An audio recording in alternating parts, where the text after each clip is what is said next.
A very good morning, 8th standard. Let's start today's chemistry class. As you know, in chemistry, we are discussing chapter 5, that is coal and petroleum.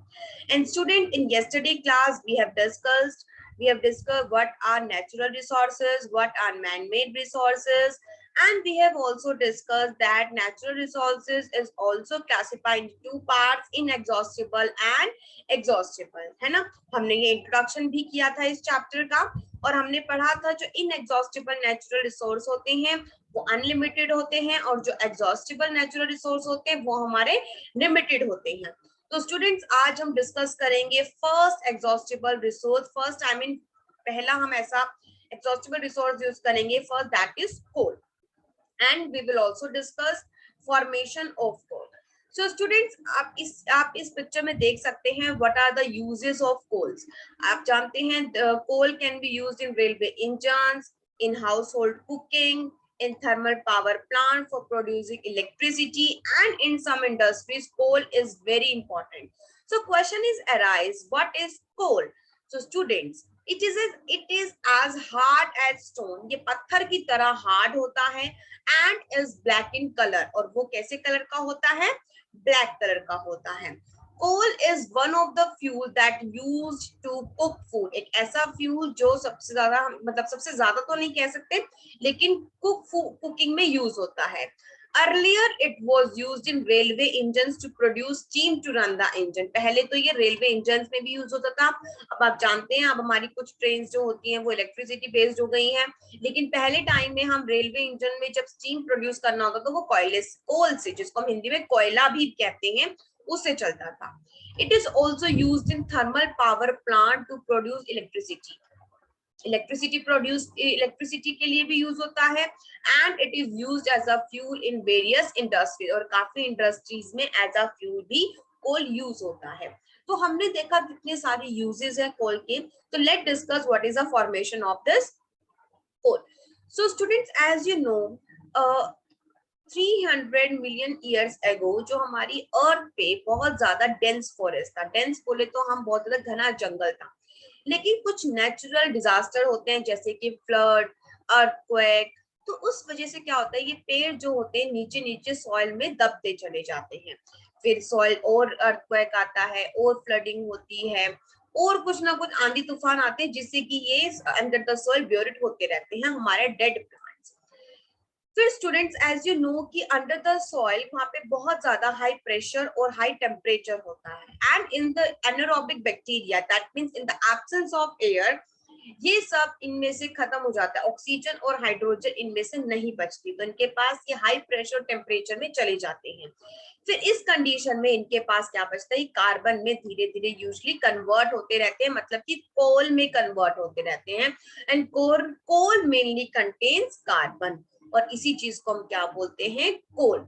And student, ये जो whole process होता है, this whole process is known as carbonisation, means the process in which dead plants can be converted into coal, that is known as carbonization, and coal is also known as fossil fuels. ये हमारे fossil fuels में use होता है। इस तरीके से हमारा coal होता है, it is hard as stone and it is black in color. So let's discuss in details. About 300 million years ago, the earth had dense forest in low line wetland area में, जो हमारा moisture वाला area होता है उसमें, due to natural process like flooding, these forest got buried under the soil. तो हमारे कुछ नेचुरल प्रोसेस होते हैं, तो उसमें क्या होता है, ये जो फॉरेस्ट वगैरह, ये पेड़ पौधे अंडर द सोइल चले जाते हैं, सॉइल के नीचे दबते चले जाते हैं, और इनके ऊपर ऑयल सॉइल डिपॉजिट होती है, और ये और ज्यादा कंप्रेस होते चले जाते हैं। The temperature also rose as they sink deeper and deeper, and as you know under the soil there is very high temperature and as very high pressure. So under the high pressure and temperature, these dead plants slowly converted into the coil, और ये फिर किसमें change आते हैं बच्चों, coil में। हमने discuss किया था, as coal contain mainly carbon, जो कोल होता है उसमें सबसे ज्यादा कार्बन होता है। The slow process of conversion of dead vegetation into coal is known as carbonization. और इस पूरे प्रोसेस को जिसमें हम डेड वेजिटेशन को कन्वर्ट करते हैं कोल में, I mean जो कोल कन्वर्ट हो जाता है कोल में, that process known as carbonization. I hope you all have understood what is the carbonization process. And since it was formed from the remains of vegetation, coal is called as fossil fuel, क्योंकि ये हमारे एक vegetation से बना होता है, इसलिए हम इसको एज अ फॉसिल फ्यूल भी यूज करते हैं, उसको फॉसिल फ्यूल्स भी कहते हैं. सो स्टूडेंट्स, ये थी हमारी story of coal. When heated in air, coal burns and produce mainly carbon dioxide. जब हम इस कोल को ऐसे बर्न करते हैं तो ये रिलीज करती है कौन सी गैस? CO2, मतलब कार्बन डाइऑक्साइड ये रिलीज करती है. कोल का जो प्रोसेस होता है वो इंडस्ट्रीज में होता है, जिससे कि हमें कुछ और यूजफुल प्रोडक्ट मिलते हैं, कोक, कोल तार एंड कोल गैस. तो इनके बारे में हम नेक्स्ट क्लास में पढ़ेंगे. Student, this is a coal mine. इस तरीके से ये कोल माइन है, मतलब जहां से कोल को पूरा निकाला जाता है. So student, these are variety of coal, जिसमें कि आप देखिए 60 to 70% इसमें कार्बन है, तो इसको हम बोलेंगे लिग्नाइट, है ना. इसमें 70 to 80% कार्बन है, तो इसको बोलेंगे bituminous. Most common form of use, सबसे ज्यादा ये वाला कॉमन फॉर्म होती है कोल की जो हम यूज करते हैं, और जिसमें 90 to 95% कार्बन परसेंट होती है, दैट इज एंथ्रासाइड. ये जो बेस्ट वेराइटी होती है कोल की, तो हम देखेंगे जिसमें ज्यादा परसेंटेज है कार्बन की, दैट इज द बेस्ट. तो हमने देखा 60 to 70% किसमें है? लिग्नाइट में. This a variety of coals. And 70 to 80% है हमारे बिटुमिनस में, that is most common form of coal, and 90 to 95% is in anthracite, that is best variety of coal. So students, अब हम पढ़ेंगे कि हमने क्या पढ़ा इस एक्टिविटी में.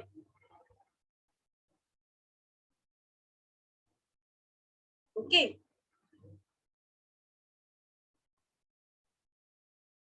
so students, अब हम पढ़ेंगे हमने क्या देखा. So let's start with this video.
So students, thank you so much. I hope you all have understood all the points very clearly. If you feel any doubt, you can comment, you can message me. Thank you so much.